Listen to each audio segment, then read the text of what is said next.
When you think about businesses that are selling through the roof, like Skims or Allbirds, sure, you think about a great product, a cool brand, and great marketing. But an often overlooked secret is actually the businesses behind the business, making selling and for shoppers buying simple.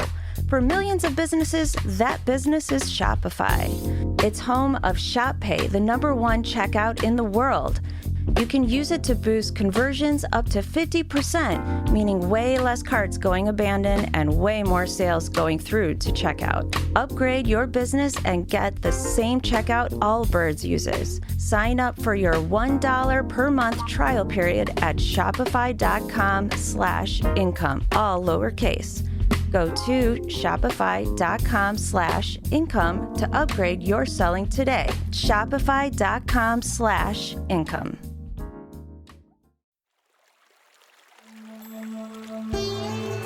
Hi everyone, I'm Deb Flashenberg. Welcome to Yoga, Birth, Babies, a podcast produced by Prenatal Yoga Center. We will be diving into everything prenatal yoga, birth, and baby related, hoping to inspire, educate, and empower you through your journey into motherhood. Thank you for listening. Hi, I'm Deb Flashenberg, and I'm your host of Yoga Birth Babies. And today we have a community birth story. I love these stories. Not only is it a way that I can reconnect with students after they've had their baby, especially when they've gone through the program at PYC, but there's always such amazing inspiration and nuggets there that others in the community can listen to. So my guest, Jennifer Schaffer-Goddard, was with us at PYC starting at 7 weeks pregnant. And then she even came to class on her due date, and she went after her due date. Clearly her birth was after. But it was amazing watching her go through this journey and learn and connect and build a community. Now, as Jennifer shared her story, there were so many little highlights that in my head, I'm like, okay, don't forget this. This would be a great theme to bring in class tomorrow. Oh, here's something else. Here's something else. She was able to reflect on and share so much of what she learned in class and then how it showed up in her birth, which is really what we do. We're here at PYC to offer support and information and education in the hopes that it can support you in your birth experience. And Jennifer shared how much of that showed up, and it warmed my heart. But more importantly, what was exciting is that it gave her confidence and tools. Jennifer's story is incredible. She shares so much about how she found satisfaction and empowerment, deep empowerment in a birth that didn't go as she had planned. Her original birth plan and thoughts were so different from how it ended up. And also the deep understanding that her baby needed to be born, how her baby needed to be born. There was so much great things in this conversation, and I'm so excited for you to hear a little bit about Jennifer's story. Let me tell you a little bit about Jennifer before we get to her story. So Jennifer Schaffer-Goddard is a critic and essayist living in Manhattan. Her first book, Make Me Feel Something in Pursuit of Sensuous Life in the Virtual Age, will be published in 2026. She's really fascinating. You're going to hear a little bit about her background. That's a whole nother conversation she and I should have. Now, before we get to Jennifer's story, I always love to give some updates about what's happening at Prenatal Yoga Center. And really the best way would be to head to our website. There you can find our most up-to-date class schedule for in-studio and online classes. We've got on-demand classes. We have workshops and, of course, our teacher training. So all that's on the website. And then I also do a blog once a month. So check that out as well. And of course, past podcast episodes. Now, one thing I've been really excited about is we've had so many people that listen to the podcast pop over to our website and fill out an application to be on the podcast. I always love when community members want to share their story or their expertise. And if it pertains to something that can help new and expectant parents, I'm always game to hear that. So head to our website, fill in an application, and maybe you will be the next guest. All right, I think that's enough from me. We're going to take a super quick break. When we come back, please enjoy Jennifer's inspiring birth story. Mint is still $15 a month for premium wireless. And if you haven't made the switch yet, here are 15 reasons why you should. 1, it's $15 a month. 2, seriously, it's $15 a month. 3, no big contrast. 4, I use it. 5, my mom uses it. Are you playing me off? That's what's happening, right? Okay, give it a try at mintmobile.com/switch. Upfront payment of $45 for 3-month plan, $15 per month equivalent required. New customer offer first 3 months only. Then full price plan options available. Taxes and fees extra. See mintmobile.com. Hi, Jennifer. How are you? I'm great. How are you, Deb?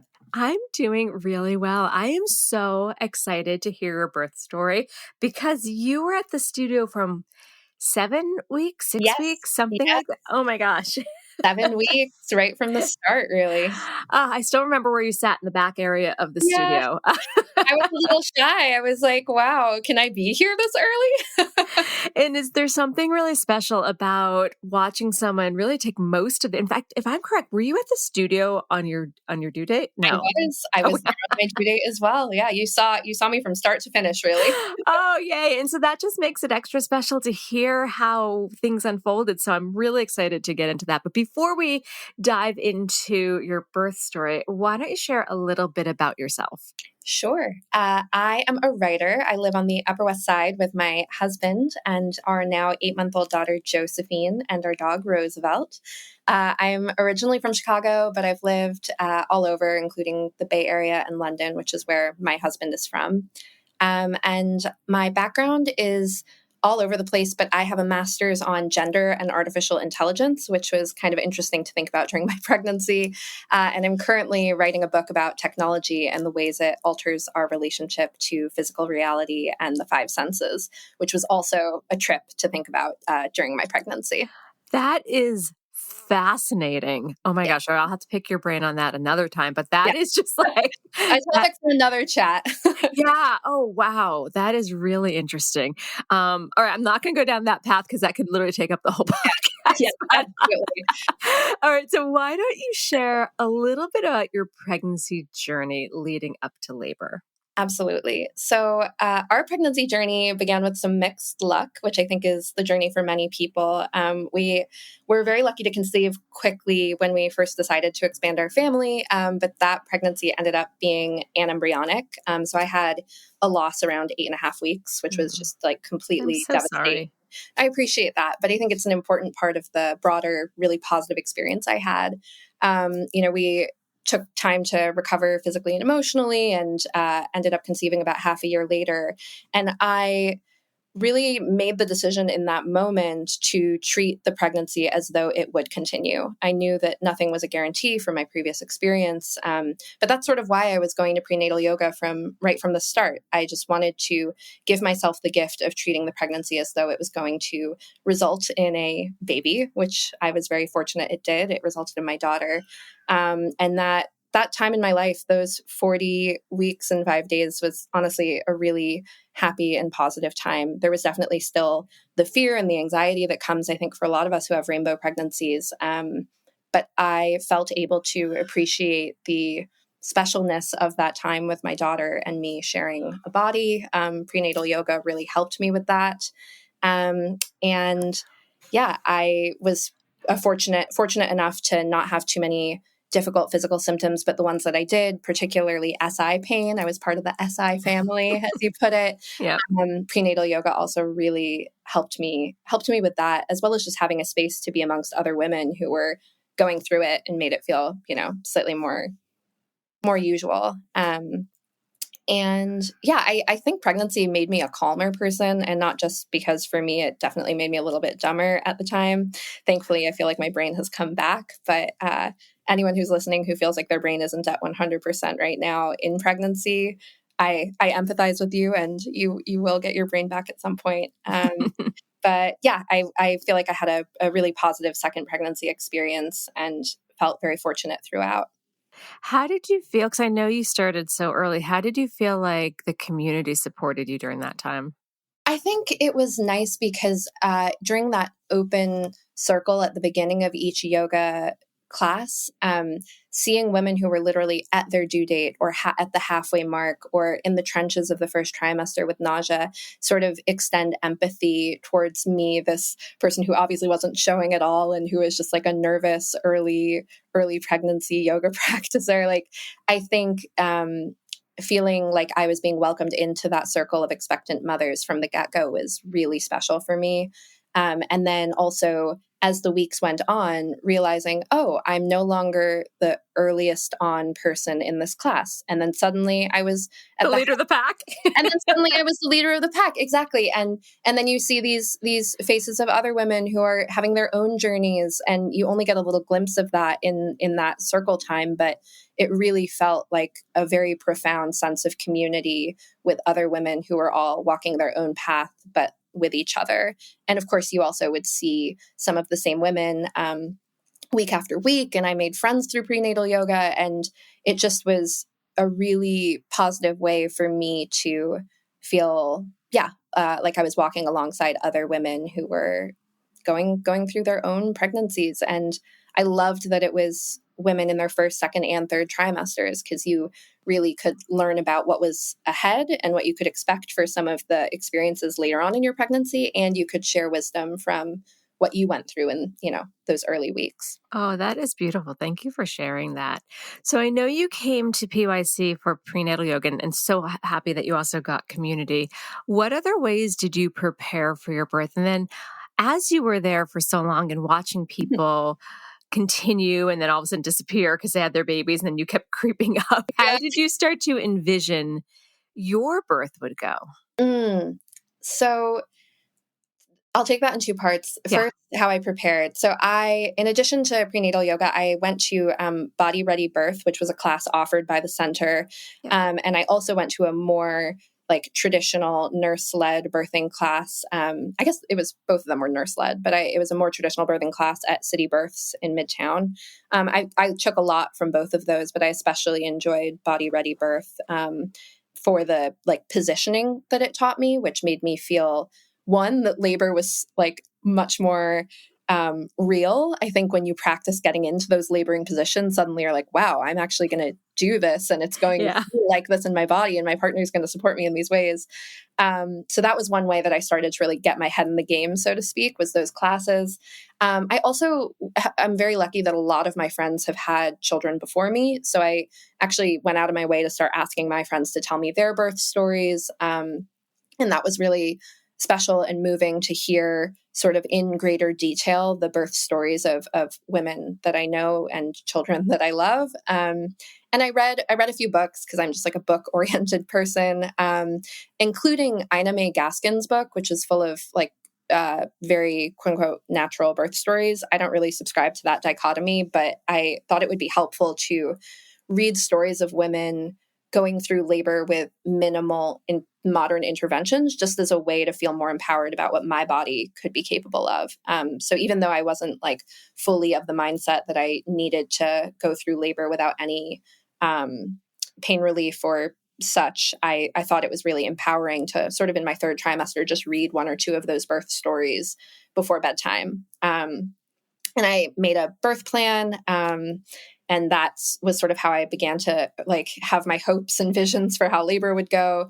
Like anyone, obviously, my main goal was to be healthy and to have a healthy baby. But I really quite desperately wanted to avoid having a C-section. That was at the top of my 3-page birth plan as my goal after my survival and my daughter's survival. I was just incredibly focused on delivering vaginally because I wanted to avoid the complications of surgery. And I also, at the time, really wanted to be able to start trying to grow our family further as soon as possible. And having had the journey we'd had before, I just wanted to have a labor that would make it as low risk as possible to continue trying when we felt able. I also wanted to avoid induction. I had learned about the cascade of interventions from the birth classes I took, and I just sort of thought if I can go into labor on my own without interventions or induction, hopefully that will give me the best chance of that vaginal delivery that I'm hoping for. And spoiler alert, that is not how my birth went in any way. But I actually think that all of that mental preparation was still hugely valuable and ultimately is what allowed me to have a deeply positive and happy birth despite my vision not going according to plan. Yeah, I was actually writing something up recently and you were in my brain because because we can never promise how birth's going to unfold. But what we can hope is that through the work that we do mentally and physically, that when you're part of the decision making and you're confident, that birth feels more empowered. Like, when do plans really ever go as planned? Rarely. But when you understand the process and trust, I think that's where the big rewards of empowerment come from. And I know that we're going to talk about that when we get into your birth story, but yeah, you've been lingering in my head. Yes. No, I think that's exactly right. It was a case that being super informed and as prepared as one can be, that's what allowed me to adapt to so many things not going the way that I had, hoped or planned. And so I've had friends ask me, like, oh, well, you did all those classes and you did all of that and you still ended up with, the things that you were trying to avoid. Do you kind of wish that you hadn't done any of that? And I'm like, no, it's the exact opposite. Like, I am so glad that I was as informed and sort of studious as I was about it, because that is how it ended up being a positive experience all the same. One thing I also love is that you talked about the care providers, that it does make such a difference. Can you tell me a little bit about how you chose your care providers, but then that also went out the window because absolutely. Honestly, no, Deb, this is like, you might not remember this, but I reached out to you because I ended up having to change my care providers halfway through my pregnancy, and thank God that I did. So I had a care provider who many people love, and so like I think that this also speaks to the fact that you have to find the doctor that feels right for you and for your journey. And that doesn't mean they're a bad doctor if you choose to change. But I ended up changing my care provider halfway through my pregnancy, right after the 20-week scan, just because I felt like it was not a good fit, this care provider that I had, who I'd been with in the pregnancy thus far. And I ended up switching to someone that she referred me to, who was a maternal fetal medicine specialist, which was not something that was quote unquote needed for my pregnancy, but she felt I'd be more comfortable in that practice. And the doctor was a man, and I had originally been very against having a male OBGYN, but when I met with him, I just really loved his approach and the way that he treated me with like dignity and ultimate authority on my body, which I love that. Really invaluable, especially after the experience I'd had up to that point. And I didn't get to meet any of the other doctors in this practice, but he did explain that if I went into labor or needed an induction and he wasn't on call, it would be his colleagues who were caring for me. So I sort of had to trust that if I liked this doctor and he approved of his colleagues, I would be in good hands. And that was scary. I mean, I would much have preferred to be able to know all of the doctors who I might have ended up with. But it did work out okay overall in the end. But I do think that's in part because I made that tough decision to move on to a doctor that felt more aligned as my primary OBGYN, which was that was a tough call to make, but I'm glad that I did. And I would encourage anyone who feels like their current OBGYN is not a great fit to listen to that part of themselves, because you want to know that you can trust the person who might be having quite serious decision-making authority in your care when it comes down to the line. And then I want to just highlight the dignity that that is huge. Again, these are things that on paper, someone could say, oh, your birth, not necessarily you, but like a person could say, oh, your birth looked perfect. But then someone could say, but I felt really belittled, like how they're treated. Or someone could look at your story and say, oh, but you had a C-section. But but I felt great about the way I was treated and respected and the dignity. So I think that makes such a difference. Oh, I'm so glad you brought that up. Okay, we're going to take a quick break. And when we go back, I'm just going to hand the mic and be like, tell your story. All right, we'll be right back. Finish training for the day? Time to fight post-workout fatigue with Core Power Protein Shakes. They're packed with 26 grams of high-quality protein to build muscle and electrolytes to help hydrate. The nutrition you need to help your body replenish, rebuild, and repair post-workout so you can power on to the next one. Champion your recovery with Core Power. Visit corepower.com to learn more. For a limited time at McDonald's, get a Big Mac Extra Value Meal for $8. That means 2 all-beef patties, special sauce, lettuce, cheese, pickles, onions on a sesame seed bun, and medium fries, and a drink. We may need to change that jingle. Prices and participation may vary. All right, we are back. Jennifer, the mic is yours. I'm just all ears, ready to listen. All right. So I hit my due date, November 22nd, and I celebrated by going to prenatal yoga. Baby was showing absolutely no signs of arriving anytime soon. And I had been hoping to avoid induction. So I basically took that week to just walk all of Central Park, my husband and I, every day. And it was a beautiful November, if you remember, Deb. Like, it was warm out. People were sunbathing. We would just walk and walk and walk with our dog all over Central Park. We walked up to the waterfall and back. And I did curb walking and ball bouncing and all the things that I could do to try and bring about labor. And at 40 weeks and 4 days pregnant, it seemed like maybe the curb walking was working. I was relaxing in bed after a really long day hike through the park. We were watching something funny on TV and I was cracking up. And then I just felt a massive gush of liquid. And of course, I was overjoyed and super excited. I went to the bathroom and I checked and the liquid was pink. So I thought, oh my gosh, maybe this is it. And I called up Alexandra Cohen Hospital, which is the hospital where I was due to give birth. And they wanted me to come in just because I was past 40 weeks and they wanted to check whether my fluids had broken. But they did a swab and confirmed that it was not amniotic fluid. But I was beginning to have some kinds of contractions, which were showing up and which I could feel.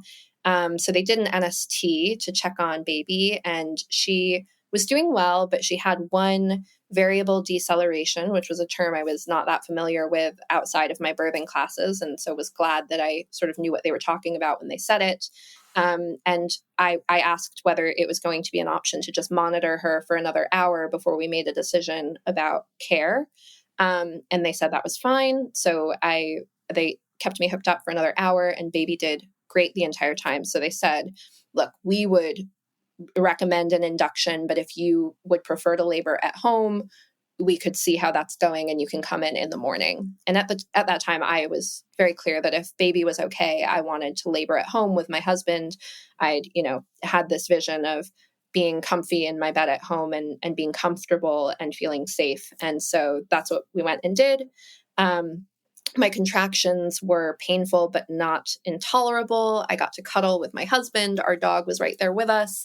It was quite funny. I'd made a playlist of music I wanted to listen to in early labor, and I ended up completely throwing that out the window because all I wanted to do was listen to rainforest sounds the entire time, which is so not me and not what I expected, but that was like the thing that was soothing for me. So that was basically the entire night. But the contractions, while they were getting more intense for me, they weren't getting closer together. So also through my sort of experience educating myself about birth, I had in the back of my mind, like, is this prodromal labor? And I really hoped it wasn't, because it's not fun to have labor that doesn't really lead to where labor is meant to lead to. But when I went in the morning, they did another NST, and this time baby had another deceleration, and we had sort of decided that if there was another one, we would accept the recommendation to move forward with an induction. And because I'd already begun having contractions, I felt more comfortable with that as an outcome. But it turned out that every other woman in Manhattan had gone into labor on that day. So I had my Foley balloon inserted while I was in a triage room, and I ended up having to labor through early labor in that triage room, which is a small windowless room with a shared bathroom, for about 12 hours. That was not fun, and I was howling in pain, and I was being offered ice packs and heat packs as my main pain reduction option. But I sort of knew that I had to get through it. There was not an L&D room for me to go to. There was not the option for me to move around the way that I'd hoped to move around and had planned for. So I just sort of drew on a lot of things that I'd learned from prenatal yoga and from the classes I took. I leaned heavily on visualization. I visualized my dog Roosevelt running on our favorite beach, and that honestly really helped. I practiced the mantra, I can do anything for 1 minute. And I had my husband sort of give me a physical cue when I was halfway through a contraction. So he would sort of stroke me when I was 30 seconds into a contraction, and that would give me sort of the mental boost to know that it was more than halfway over. And that also reminded me of doing those squats against the wall. Gotta love the mock contractions. Really, honestly, like helped me. I mean, the contractions were, I will say, like 100 times more painful, but it was helpful to have had that mental picture of endurance and the fact that it is time limited, which was something I also learned from PYC, that contractions typically do not last longer than a minute. And if you can get through that, you will then have a valley to recover in. And that was so helpful to know, because when you're in the grips of that kind of pain, and for me, it was really quite extremely painful. It was just invaluable to know that it was not going to be forever. I also used one of the bouncy balls, and that was helpful. But I will just say, like, being vocal and howling at the moon was massively helpful as a form of release. And I apologize to any other women who were in labor at the time and who heard me, but it was good and helped me get through without any other pain relief for that really tough 12 hours where I was sort of, just cooped up and not able to have more space to move around. So around, I think 9 p.m., they finally had a room available, and that was like getting a new lease on life. We now had a window and there was a shower. I took a shower. It was the best shower of my entire life. I felt reborn at the end of that shower. Before the shower, I had been saying to Jonathan, like, I don't know if I can, like, I don't know how we're going to get through this. Like, I'm not progressing quickly. Like, how am I going to give birth to this baby? And after the shower, I was like, I could labor for another 3 days. I could do this, let's keep going. Famous last words, of course. But they decided, based on my progress, that just a small amount of Pitocin would hopefully bring us to the next stage of labor. The baby was not descending, and I was not progressing very quickly, but I also did not want to be pressured into progressing quickly because I knew that sometimes labor just takes time. So we arrived at that as a sort of a small amount of Pitocin just to help encourage the contractions to get more intense and closer together. And at that point, I did make the decision to get the epidural, which was something I had planned to hold off on until later in my delivery. But I wanted it. I felt ready for it. I trusted the doctor who did it. And for me personally, it was a really positive experience. I felt a lot more human after my epidural. And I felt like I knew the risks of getting it and its potential impact on my labor. And I felt comfortable with that trade-off in the circumstances I was in, if that made sense. Yeah, and you probably also got a chance to rest, because you said you were in triage for 12 hours, and that wasn't even just like the beginning of the day. That was just like day one. And I'd begun having the contractions the night prior. So it was really like, I was exhausted. You're tired. And with that epidural, yes, you're so right, Deb. I was gifted rest, and I was able to rest. The nurses were fantastic. I was able to rest in a number of different positions, which helped me to progress further. Baby and I seemed to really like throne position, so I took a nap in throne position. And these were positions I was all familiar with from the classes I took, specifically Body Ready Birth. And that was, like just really helpful to feel that I was not being put in positions that felt completely new to my body. So we labored through the night. Jonathan got some rest. I got some rest. And then around 4 a.m., throughout the night, the resident doctor had been sort of like pushing to break my waters. And I also, based on what I had understood and learned from my education on childbirth, was like, I don't want my waters broken unless it's absolutely necessary. I know that that's going to start some kind of clock on my labor. So I really pushed that out as much as I could. But around 4 or 5 a.m., I agreed to have my waters broken by the resident doctor, because we were sort of reaching a point where baby truly was not descending at all. And the contractions were getting stronger, but she was tolerating them worse and worse. And so to my mind, breaking the waters seemed like one of our last options for encouraging her down. on top of all the other things that we'd been doing throughout the night. When they broke the waters, I heard the word I did not want to hear, which was meconium. Yep. Which, was one of my big fears in labor, like meconium, C-section, like these were words that were very scary to me. They were my sort of like boogeymen of the night. And so hearing meconium staining on the amniotic fluid was very concerning, but the doctor was very level-headed about it. She didn't push for any kind of, further intervention at the time. She said, let's just see how she progresses over the next few hours. And baby seemed to be doing a little better. We had a few more hours of laboring and I felt okay. And her heart rate was having a few decelerations, but not with any concerning length. But around 7 a.m., the nurses' faces started to look more worried. And I then was, a little bit concerned, and I was asking them what they were seeing. And effectively, even as they changed my position more and more frequently, baby was just really not tolerating the more intense contractions we were having. And they'd not increased my Pitocin. They'd kept me on a very low dosage. So it was really the case that the baby, for whatever reason, seemed to not be tolerating those contractions. And so around 7:45, 8 a.m., they had shift change, and this doctor came in who just immediately from the moment she entered the room, she had an energy that I felt good about. And she went over and she read my entire birth plan, like all 3 pages, with a really close eye. She took her time. And then she walked over to me and she said, hi, Jennifer, how are you doing? What is your understanding of what's happened up until this point? And I was able to explain to her what I understood to be the course of labor up through the past, 30 hours or whatever it had been. And she said, you sound extremely well informed. This all is what has happened. And I want you to tell me what you think I'm now going to say to you. And I said, I'm concerned that what you're going to say to me is that I might need a C-section. And this doctor took my hand in her hand and she said, what I'm going to say is a little bit stronger than that. It's time for a C-section. I believe that you need a C-section for what's best for you and your baby.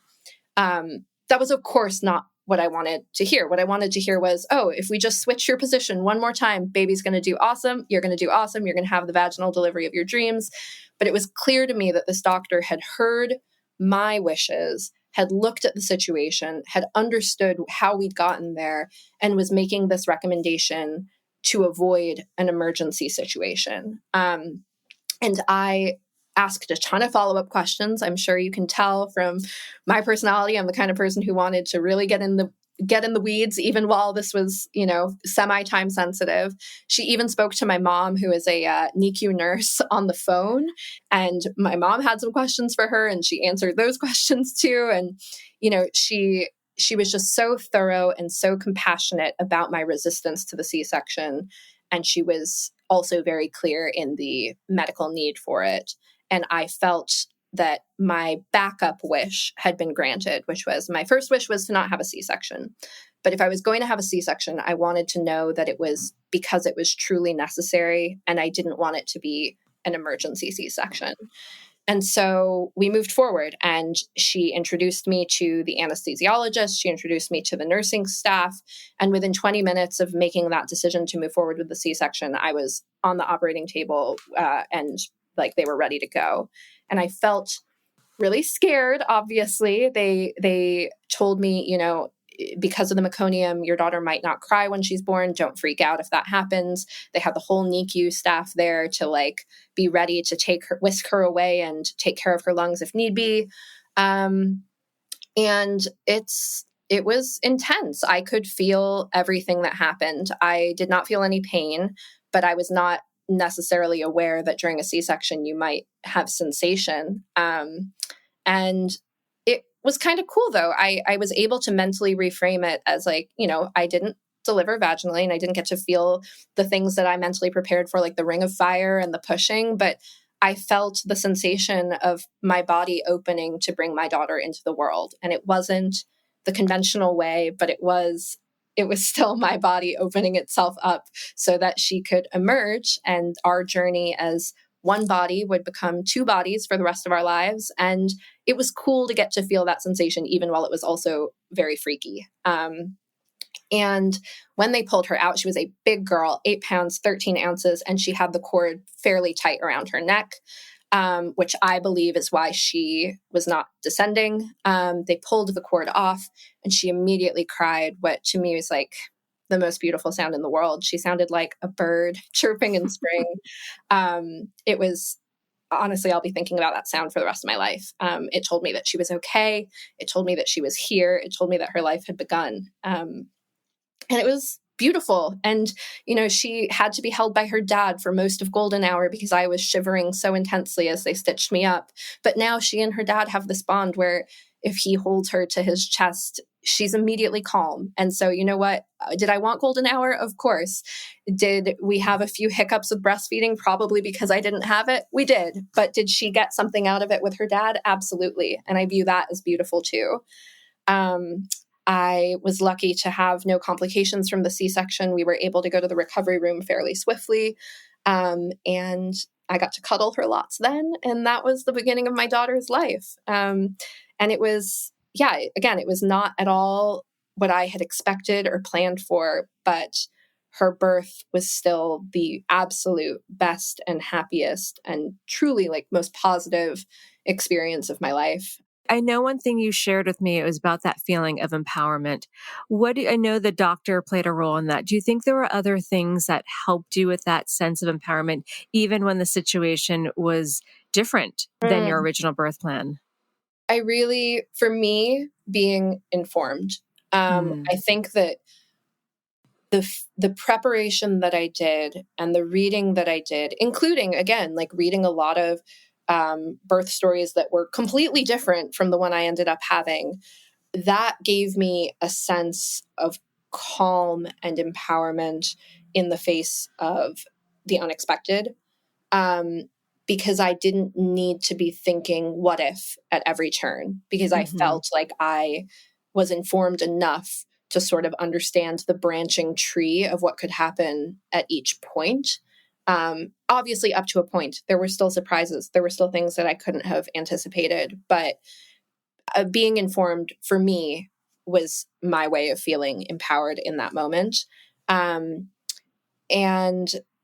yeah, I think that something that gave me a lot of peace was knowing that, to my knowledge, I had done what I could to try to have the experience that I'd originally hoped to have.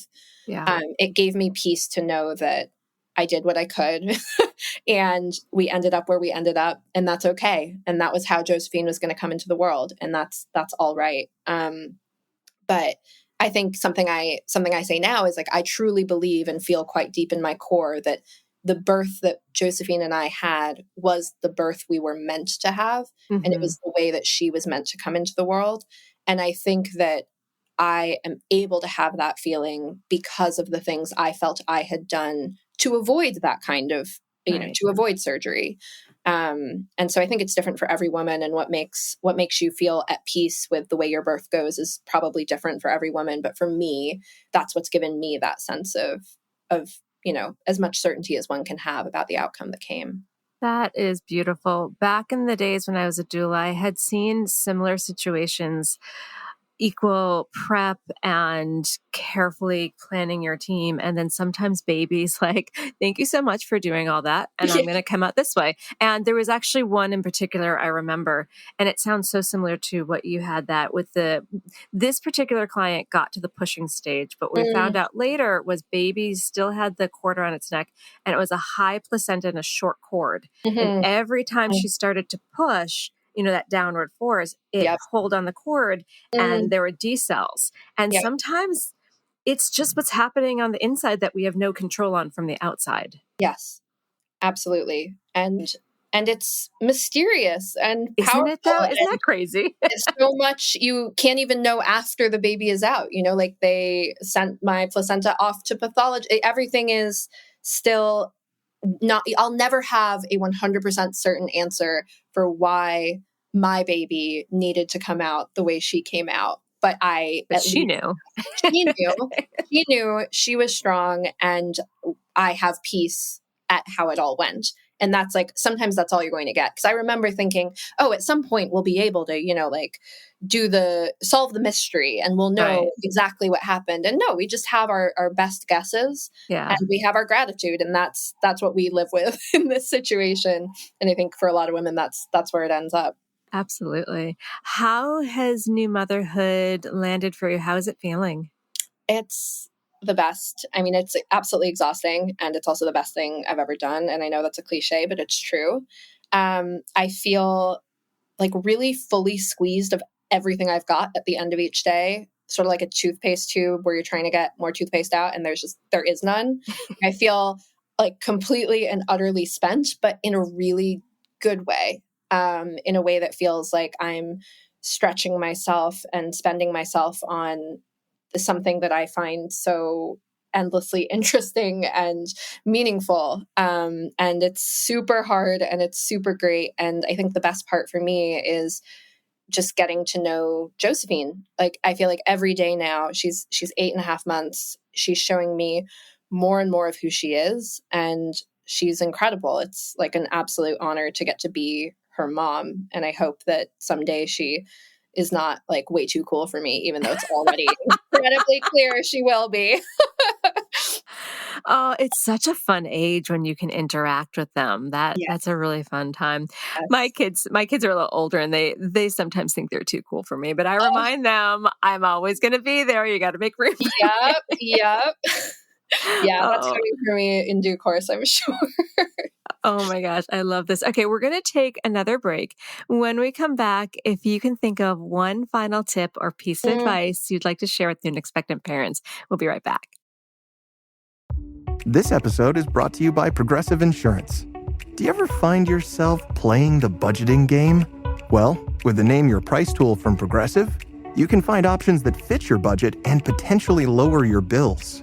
Try it at Progressive.com. Progressive Casualty Insurance Company and Affiliates. Price and coverage match limited by state law. Not available in all states. We're back. So I know you've listened to the podcast. And so I know that I ask this question at the end of every podcast. So I'm so curious what's been percolating in your mind. So what is one final tip or piece of advice you'd like to offer new and expectant parents? So with new parents, it's quite exciting because one of my best friends, two of my best friends just had their daughter about a week ago. And so I've been thinking a lot about what to say to new parents. And I think for me, if you're at the very beginning of this, it just gets better and better. I truly believe that. It doesn't get necessarily easier. It's not linear in terms of how easy it gets, but it's really cool every week getting to learn more about your kid. But also you will get better at adapting to how quickly things change. I think in those first weeks, I was so hungry for some kind of routine or predictability. And I felt really disoriented when at every moment that I felt like I was getting a hang of things, Josephine would change and evolve. And I still definitely get disoriented all the time, but I feel a tiny bit more at peace with how quickly those changes come. And that has been really helpful for me. And I'm sure that a year from now, if I listen to this, I'm going to be like, haha, she thought she'd adapted to change. But right now, at least thinking about those very early weeks and thinking about where I am now, almost 9 months in, I do think that just like having a little bit more peace with the fact that it's just going to be shifting ground beneath you all the time, but the view gets better and better is like how I feel about it now and what I'd say to new parents. And to expectant parents, besides encouraging them to, be as informed as they feel their heart and mind can handle being informed before going into birth. I know it's different for everyone, but if being ultra informed is something that's going to make you feel at peace and empowered when the time comes to deliver your baby, I highly encourage you to take whatever classes speak to you and read whatever books speak to you. But also, you can't, like, people are going to tell you a lot of scary stuff and a lot of hard stuff, and there's going to be challenges for sure. And you can try and mentally prepare for those. But the thing that you absolutely cannot prepare for is the world-splitting joy of your baby. and the emergence of sort of like a new, blindingly bright North Star in your life. The joy is beyond anything I could ever have imagined or prepared for. And it's incredible. And everyone gets to encounter that in their own way. And there absolutely are ups and downs of that. And there is like a ton that you reckon with, especially in those first weeks, that can be harrowing and hard and hormonally charged. But you just can't prepare for the joy. So when people are talking to you about the hard stuff, log in your mind also that there's just no way to express or prepare other people for that opening of their life. And it's like the privilege of a lifetime to get to do it. And sometimes there are things you can't prepare for. You just have to let it in. Oh, I love the duality you just really painted, because you spoke of those harrowing hormonal moments. Those are so true. And then the joy, and they can happen split seconds apart too.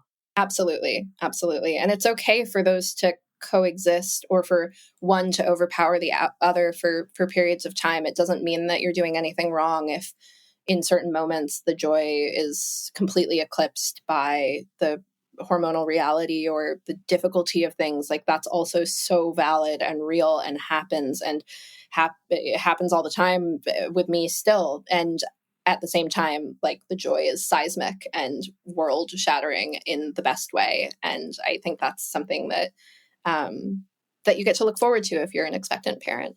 And as a parent for your whole life, my kids are 11 and 14, and I can still jump between the two of, this is so hard in a different way than, a carrying infant, and this is the best thing ever. So I think it's this double track that we live when we choose to take on that role as parent. I love that. It's such a good reminder that it's a lifetime sign up if you're fortunate. I think it's funny because when I was thinking about whether to want to become a parent or whatever, you think so much about the baby phase, but no, it's actually, the 5-year-old, the 8-year-old, the 11-year-old, like again, if you're lucky, you're doing it for the rest of your life as your kid grows into an adult. And that's, each phase, I'm sure, carries its own challenges and its own crazy joy. Jennifer, I've so enjoyed this conversation. Where can people find your work? Because I need to know more. Like, your work is fascinating. I mean, yes, I'm totally stunned by it. Okay, share where people can find you. Yeah, I mean, you can find me online. My name is Jennifer Schaffer-Goddard. It's spelled how it sounds, and you can find my website and some of my essays that I've written in the past through looking me up. And then my book, Make Me Feel Something, will be out in late 2026. It's being published by Ecco here in the US and Hamish Hamilton in the UK. And I, look forward to that work being out in the world too. Well, thank you so much for this conversation. I think it's going to inspire a lot of people, and you're just a joy to speak with. So thank you. Oh my goodness. Thank you so much, Deb. And thank you for everything that PYC meant to me through my pregnancy. I really do credit it hugely with the empowering birth experience that I ultimately had. And if I'm ever pregnant again, I very much look forward to being in your classroom early on again. Oh, I can't wait. This has been an episode of Yoga Birth Babies, produced by Prenatal Yoga Center. You can catch us on Facebook, Twitter, Instagram, and Periscope. I'm Deb Flaschenberg. Thanks for listening.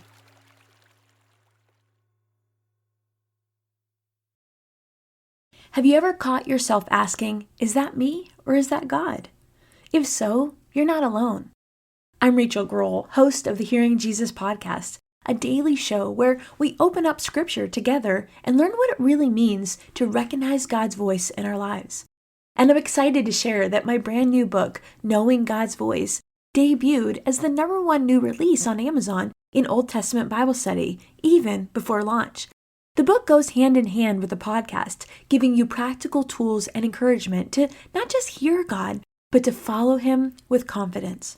So, whether you tune in each day or pick up a copy of the book, my prayer is the same, that you'll grow closer to God and know Him in a way that changes everything.